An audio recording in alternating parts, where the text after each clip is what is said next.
বঙ্গোপসাগরে সৃষ্ট গভীর নিম্নচাপটি আজ শনিবার ঘূর্ণিঝড়ের রূপ নিতে পারে বলে আশঙ্কা করছেন আবহাওয়াবিদরা। তারা বলছেন ঘূর্ণিঝড় রেমাল প্রবল ঘূর্ণিঝড়ে পরিণত হওয়ার সম্ভাবনা রয়েছে।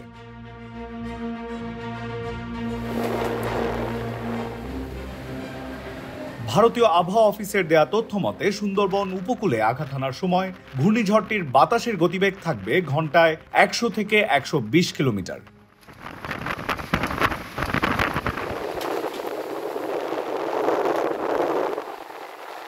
এখন ওয়ালটন ফ্রিজ কিনে অনেকের মতো আপনিও হয়ে যেতে পারেন মিলেনিয়ার। সেরা পণ্যের সেরা offer, Walton millionaire.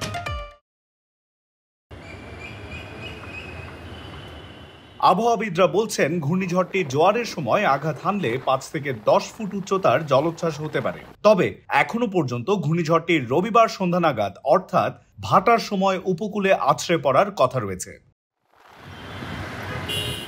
আবহাওয়াবিদ Mohammad মোনার Hossain the daily স্টারকে জানান, গভীর নিম্নচাপটি ঘন্টায় ৮ থেকে ১০ কিলোমিটার বেগে উপকূলের দিকে এগিয়ে আসছে। এটির কেন্দ্রে ৪৮ কিলোমিটারের মধ্যে বাতাসের একটানা সর্বোচ্চ গতিবেগ ঘন্টায় ৫০ কিলোমিটার, যা দমকা অথবা ঝড়ো হাওয়া আকারে ৬০ কিলোমিটার পর্যন্ত বৃদ্ধি পাচ্ছে।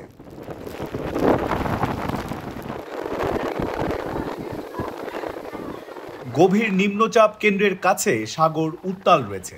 আজ সকালেই গভীর নিম্নচাপ থেকে ঘূর্ণিঝড়ের রূপ নেওয়ার সম্ভাবনা ছিল, তবে অনেক সময় সাগরে গভীর নিম্নচাপ অবস্থা দীর্ঘায়িত হয়। এই ক্ষেত্রেও তেমনই হয়েছে বলে জানিয়েছেন আবহাওয়াবিদরা।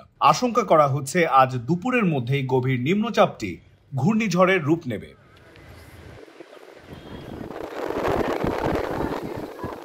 এবার জানিয়ে রাখি কিভাবে একটি ঘূর্ণিঝড়কে প্রবল বা অতি প্রবল ঘূর্ণিঝড় হিসেবে বলা হয়। আবহাওয়াবিদদের মতে ঘূর্ণিঝড়ের কারণে সৃষ্ট বাতাসের গতিবেগ যদি ঘন্টায় ৬২ থেকে ৮৮ কিলোমিটার হয়, তখন তাকে ঘূর্ণিঝড় বা ট্রপিক্যাল সাইক্লোন বলা হয়। গতিবেগ যদি ৮৯ থেকে ১১৭ কিলোমিটার হয়, তখন তাকে প্রবল ঘূর্ণিঝড় বলা হয়ে থাকে। আর বাতাসের গতিবেগ ঘন্টায় ১১৮ থেকে ২১৯ কিলোমিটার হয়, তখন সেটিকে অতি প্রবল ঘূর্ণিঝড় বলা হয়।